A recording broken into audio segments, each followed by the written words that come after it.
The unmistakable purr of an expensive engine made my stomach twist before I even turned to look. My sister Ella had always had a flair for dramatics, but this was something else. A brand new gleaming black Mercedes rolled up in front of my house, its chrome accents catching the late afternoon sun like a taunt. I stepped off my porch, hands already clenched.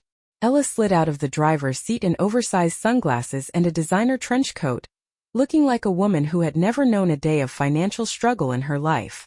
"Hey, Em," she called out, tossing her keys into her bag like she hadn't just pulled up in a car worth more than my mortgage. I forced myself to breathe. "Ella, what the hell is this?"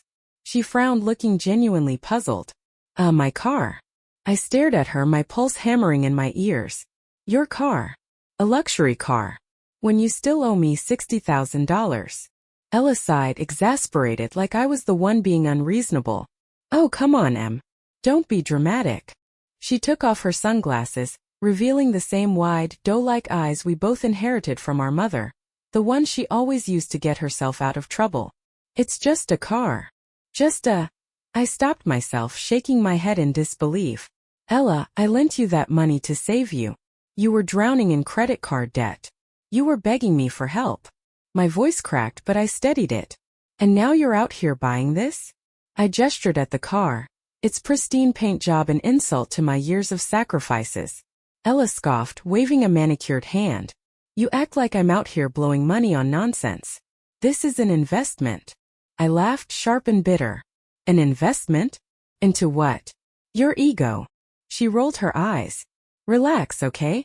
I was actually coming over to invite you on a trip. Thought we could use some sister time." I stared at her, waiting for the punchline. "A trip?" "Yeah." She grinned, oblivious to the storm brewing inside me.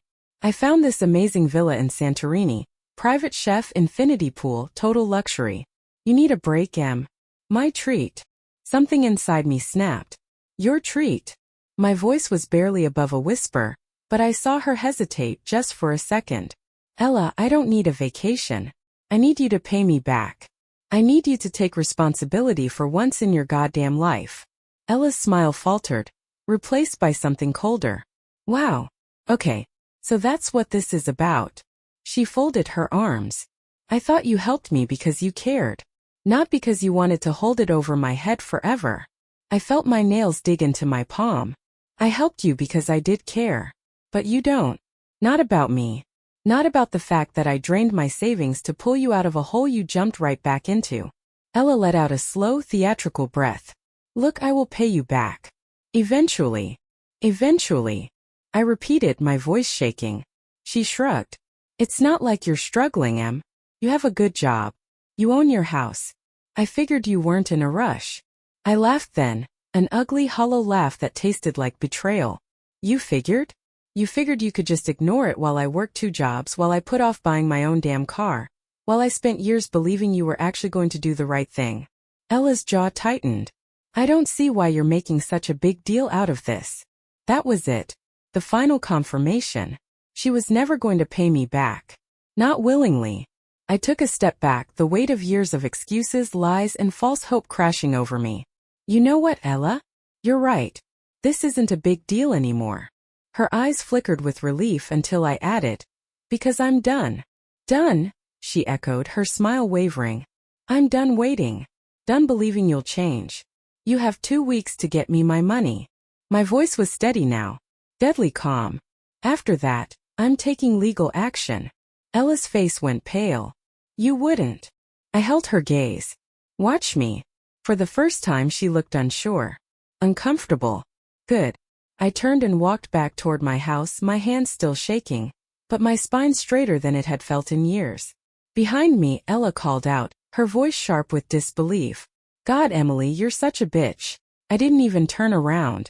"Yeah, and you're about to find out just how much." I slammed the door behind me, shutting out her protests. And for the first time in a long time I felt free.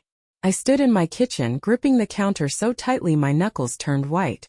The words still rang in my ears. "God, Emily, you're such a bitch." I should have felt guilty. Maybe a year ago, maybe even a month ago I would have. But now? Now I just felt done. I closed my eyes, inhaling slowly. The problem wasn't just Ella's shiny new car. It wasn't just the $60,000 she'd never intended to pay back.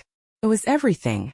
It was the past 30 years of being the responsible one while Ella played the role of the free-spirited dreamer, floating through life, never once thinking about consequences. And I had let her. I sank into a chair, rubbing my temples as memories came rushing in. Moments I had ignored, excused, justified. But now they lined up in perfect clarity, like pieces of a puzzle I had refused to see. 1998. Ella aged 10, me 12. She had spent her entire allowance on candy and cheap jewelry at the mall, only to come home wailing about how she needed a new backpack for school. Mom and Dad had sighed and handed her the money, no lecture, no lesson. You have to be more responsible, I had told her. Ella had just grinned. Why? Mom and Dad will always help me. 2009. Ella, age 21, fresh out of college with a communications degree she never planned to use. She called me in a panic because she had maxed out 3 credit cards on designer handbags, Vegas trips, and a brief, disastrous attempt at opening a boutique. I just need a little help, Em, she had pleaded over the phone. Just to get back on my feet. I'll pay you back in no time. I had wired her $3,000 that night. She never mentioned it again. 2016. The big one. The one I should have learned from. Ella, 28, facing bankruptcy.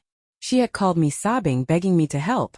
She had racked up over $100,000 in debt, taking out high-interest loans to invest in some business venture that never got off the ground.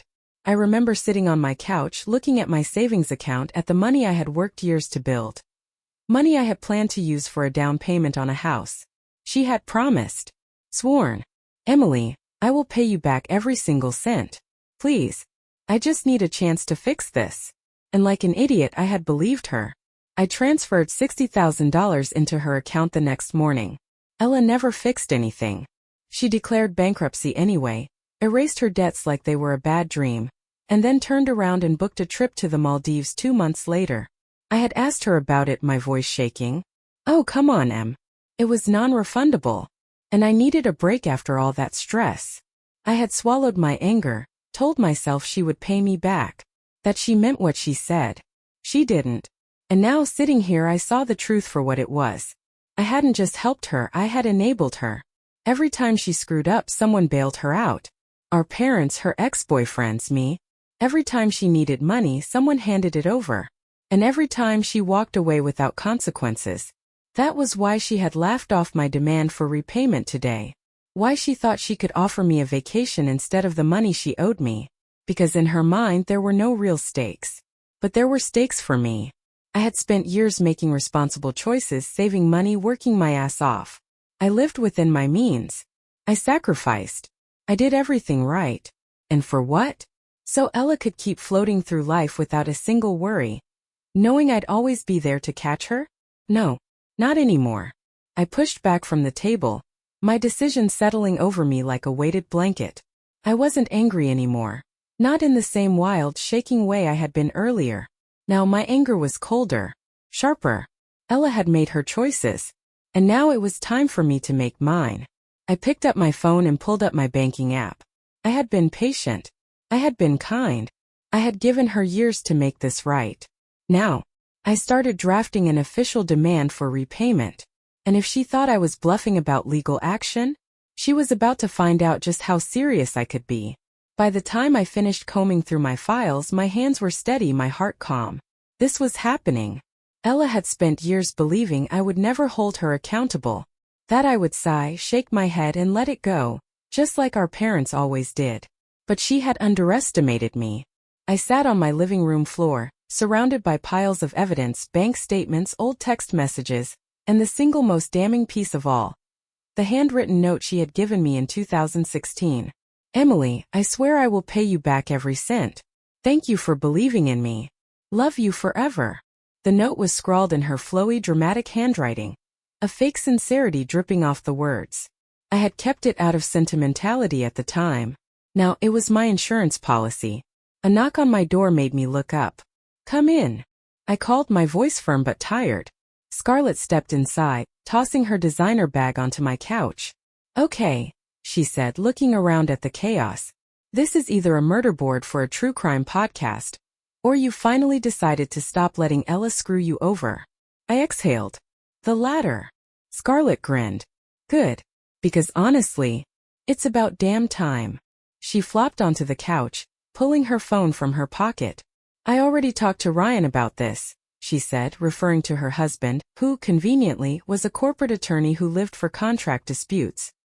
He says you have a solid case, especially with that note. She pointed at the handwritten letter on my coffee table. I ran a hand through my hair. So what's the next step? Scarlett leaned forward, her eyes gleaming. First, we draft a formal demand letter. It lays everything out, the amount she owes, the agreement she made, and a deadline for repayment. Once we send it, she has a choice. Pay up or deal with legal action. I nodded slowly, letting the reality of it sink in. Ella would lose her mind. She would scream, cry, throw a tantrum like a toddler denied dessert. She would call me heartless, selfish, accuse me of ruining her life. But she wouldn't see the truth. I wasn't the villain. I was just someone who had finally stopped playing the fool. Scarlett tapped her screen, sending a text. Ryan's on his way over. He'll help draft the letter, make sure it's airtight. I swallowed hard. And if she doesn't take it seriously? Scarlett arched a brow. Then we sue. My stomach twisted, but I forced myself to breathe through it. Good, I said. Scarlett grinned. God, I love this side of you. A few minutes later, Ryan arrived, briefcase in hand, already talking business. He settled into a chair and pulled out his laptop. So, he said, typing quickly. We lay out the facts. Loan given, agreement made, payment never received. We demand full repayment within 14 days. If she refuses or ignores it, we move to small claims court. Will it hold up? I asked, my voice steadier than I expected. Ryan smirked. Emily, you have a paper trail that makes my job easy. She can't argue it was a gift, not with this. He held up the handwritten note. And if she tries to say she never meant it legally, too bad. Written acknowledgement of debt is enforceable. I let out a slow breath. Send it. Ryan hit print, then pulled out an envelope. I'll have it sent by certified mail first thing in the morning. She'll have to sign for it. Scarlett whistled. Oh, she's gonna flip when she sees a legal document with her name on it. I nodded, bracing myself for the inevitable backlash. Ella would fight. She would cry. She would turn our family against me if she could. But none of that mattered anymore. I was done waiting. I was done enabling. Ella had made her choices. And now she was finally going to face the consequences. The first call came at 7:12 a.m. I wasn't surprised. I stared at the screen, my mother's name flashing, her usual cheerful photo now feeling like an omen. I took a slow sip of my coffee, preparing myself, then finally answered. Morning, Mom. Emily. Her voice was already laced with tension. No pleasantries, no small talk. She was pissed. What is this about a legal letter you sent to your own sister? So Ella had wasted no time. I exhaled, setting my coffee down. It's exactly what it sounds like. I want my money back. $60,000? Emily, that's an extreme demand. She's your sister. And I was her sister when I gave her that money, I said evenly. But that didn't stop her from blowing it on vacations and a brand new Mercedes. Mom sucked in a breath like I'd slapped her. She needed that car for work. You know how hard it's been for her. I laughed, a sharp, humorless sound. Oh, really? Because she looked pretty comfortable when she pulled up to my house bragging about it. Sweetheart. Mom tried again, her voice shifting to a gentler, coaxing tone. This isn't how family handles things. Families help each other. I did help, I said, my patience wearing thin. And she took advantage of it. Silence. A long, heavy pause filled with unspoken history. Then she tried a new tactic. Honey, your father and I were talking, and we think we might be able to help. I pinched the bridge of my nose. Here we go. What do you mean? Well, she said carefully, we were thinking. Maybe we could all contribute a little. Your father and I could pitch in some, and you could forgive part of it. No, my answer was instant, sharp. Emily. No, Mom. No. You don't get to fix this for her. It's not about fixing, she argued, her voice rising. It's about keeping the family together. I scoffed. Funny how the family only comes together when it's about bailing Ella out. There was a sharp intake of breath. And then my father's voice broke in, gruff and irritated. Emily, you're being unreasonable. I clenched my jaw. Am I? She's your sister, he said, as if that somehow negated everything. You're really willing to let this tear the family apart? I closed my eyes, taking a deep breath before answering. She's the one who did that. Not me. More silence. Then my mother's voice, softer now but laced with something else. Something that sounded a hell of a lot like manipulation. Do you really want to be the reason we don't have another Thanksgiving together? That one hurt. I won't lie. Because that was what they always did, turn everything into my burden. My responsibility. My fault. But not this time. I swallowed hard. Mom, I love you. I do. But I'm not the one breaking this family apart. I'm just the one finally saying enough. Her breath hitched and for a second I thought she might finally get it. Then she sighed. Emily, you're being stubborn. This will ruin everything. I had my answer. I nodded to myself. Then let it. And I hung up. I should have expected the text messages. But somehow seeing my phone explode with notifications still made my stomach tighten. Aunt Lisa. Emily, honey, what is going on? Ella is saying you're threatening to sue her? Uncle Mark. Emily, this isn't like you. You two have always been so close. Can't you talk this out? Grandma Evelyn. I just don't understand why you do something so cruel to your own sister. Cruel. Not Ella stealing from me. Not her lying, manipulating, and spending my money like it was a gift. Me. I was the cruel one. I was about to shut my phone off when another message popped up. One that made me pause. Scarlett. Don't you dare cave. You're finally standing up for yourself. Let them be uncomfortable. I took a shaky breath, letting Scarlett's words sink in. They should be uncomfortable. They had spent years ignoring what was right in front of them, watching Ella manipulate and take, and still expecting me to clean up her mess. But not this time. I opened the group chat, my fingers trembling only slightly as I typed. If any of you want to pay Ella's debt, go right ahead. But I will not be contributing another cent. And if she doesn't respond to the demand letter, I will move forward with legal action. This is not up for discussion. I hit send. And for the first time in years I felt truly completely free. The courtroom smelled like cheap wood polish and stale coffee, but to me it smelled like justice. Ella sat at the defendant's table, arms crossed, a permanent scowl fixed on her face. She had shown up in a white blazer and designer heels, as if dressing the part of the wronged, innocent victim would somehow sway the judge. I wasn't buying it. And from the unimpressed look on Judge Morrison's face, neither was he. Miss Carter, he said, adjusting his glasses as he looked over the documents in front of him. You acknowledge that your sister lent you $60,000? Ella let out a dramatic sigh. It wasn't like that, Your Honor. She offered to help me.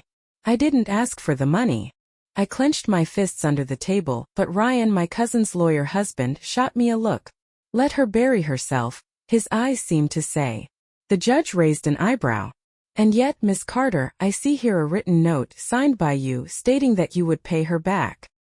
He held up the copy of Ella's note, the one I had kept all these years, thinking it was a sentimental token of sisterhood. It was now Exhibit A in her downfall. Ella's jaw tightened. I meant to. But things have been really hard for me. She put on her best doe-eyed expression. I've had expenses. Life is expensive. You can't expect me to just hand over that kind of money when I have bills to pay. Judge Morrison exhaled slowly, pinching the bridge of his nose. Miss Carter, let me clarify something for you. A loan is not a gift. When you borrow money, it is expected that you will repay it. And, he continued, ignoring her interruption, it says here that you recently purchased a luxury vehicle? Ella's face turned red. I needed a reliable car. The judge glanced at me. Miss Carter, what kind of vehicle do you drive? I sat up straighter. A 10-year-old Toyota, Your Honor.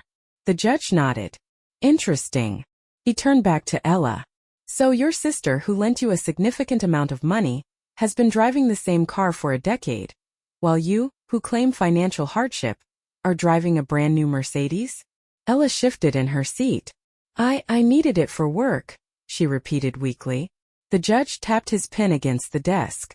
Miss Carter, do you have any proof of an agreement with your sister stating this was a gift, rather than a loan? Ella hesitated. Well, no, but... No further questions, he cut her off. Ella's face twisted in frustration. Your Honor, she's just doing this to punish me. She knows I don't have that kind of money. Judge Morrison leaned forward. Then perhaps you should have considered that before spending $60,000 that did not belong to you. Ella's mouth snapped shut. Ryan hid a smirk beside me. I felt something deep in my chest, something I hadn't felt in years. Vindication. The judge straightened his shoulders. The court finds in favor of the plaintiff, Ms. Emily Carter. The defendant, Ms. Ella Carter, is ordered to repay the full amount of $60,000 within 90 days. Ella's head whipped toward me, her expression a mix of disbelief and fury. Emily, you can't be serious. I don't have that kind of money. I met her gaze with a calm I hadn't known I was capable of. Then I guess you'd better figure it out. Judge Morrison banged his gavel. Court adjourned. And just like that it was over. For the first time in her life, Ella was facing real consequences. And for the first time in mine I was free. Ella was furious. 3 days after the court ruling, she put her luxury car up for sale. She didn't call me, didn't text, didn't so much as look in my direction when she stormed out of the dealership.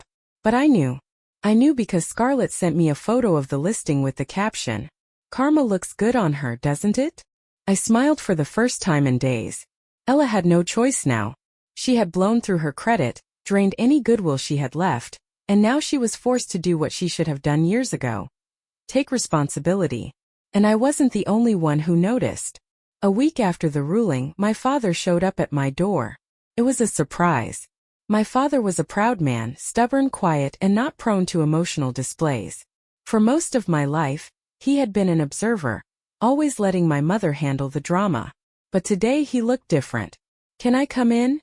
He asked, shifting awkwardly on my porch. I nodded, stepping aside. He glanced around my small, modest living room, the one I had carefully maintained while Ella had been blowing through money like it was Monopoly cash.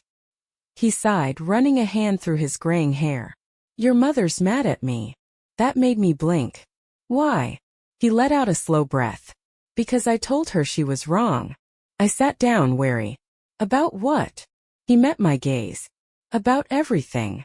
Silence stretched between us. I didn't trust it, not yet. He leaned forward, resting his elbows on his knees. You know, when you were kids, your mom always said you didn't need as much from us. That you were the strong one. The responsible one. His mouth twitched like he was struggling with the words. I let that be an excuse. I let her coddle Ella while I just watched. I swallowed hard, years of resentment pressing against my ribs. You didn't just watch, Dad. You let it happen. His jaw tightened. He nodded. Yeah. For once he didn't try to defend it. That alone made my throat tighten. He sat back, exhaling. Seeing her in that courtroom, he shook his head. I don't even recognize her anymore. She was so entitled, like she actually believed she deserved your money. I scoffed. Because she did. He nodded again. I let that happen. His voice was rough. I let it get this bad. I didn't know what to say. For years I had wanted this. Waited for someone in my family to finally see the truth. But now that it was happening, it felt surreal. My father reached into his pocket and pulled out an envelope. He set it on the table between us. What's that? I asked warily. He hesitated, then pushed it toward me. It's a check. I stiffened. Dad. He held up a hand. It's not a loan. It's not a favor. It's mine. It's what I should have given you years ago. I stared at the envelope, heart pounding. Slowly I reached for it, flipping it open. Inside was a check for $25,000. I looked up at him in shock. I know it doesn't make up for everything, he said, his voice quieter now. But you deserved so much better from us, Emily. And if this can help you get the house you've been saving for, then let me do this. Tears burned behind my eyes. I blinked them back. I could have refused. Could have told him it was too little, too late. But something in his face told me he meant it. That he wasn't just trying to smooth things over. That for the first time in my life my father actually saw me. I swallowed hard. Thank you. His lips pressed into a thin line and he nodded. For the first time in years my father and I sat in silence, comfortable silence. And for the first time in decades, I felt like I wasn't carrying the weight of our family's dysfunction alone. The keys felt heavy in my hand. Not in a bad way, more like the satisfying weight of something earned. Something fought for, bled for. I stood in the empty living room of my new home, taking it all in. Sunlight streamed through the big bay window, warming the hardwood floors. The walls were still bare. The air smelled faintly of fresh paint, and there were unopened boxes stacked neatly against the wall. It was mine. I had done this. Not because of luck. Not because someone handed it to me. Because I had fought for it. For the first time in my life I had chosen me. I hadn't spoken to Ella much since the court ruling. She had paid me back every cent. Not because she wanted to, but because she had no choice. She sold her car, her designer handbags, even cashed out part of her retirement fund. And when the final transfer hit my account, all she sent was a single text. Hope you're happy. I never responded. I had spent years waiting for Ella to change, wishing she'd have some grand epiphany. But she wasn't going to. And I had finally stopped needing her to. My parents had changed at least a little. My father called more. Nothing dramatic, he wasn't suddenly a man of deep emotional revelations, but he was trying. Mom, she was still struggling with it all. I think part of her still wanted me to be the one to fix things. To be the peacekeeper. But I wasn't interested in playing that role anymore. Thanksgiving was coming up. For the first time in my life I wasn't going to them.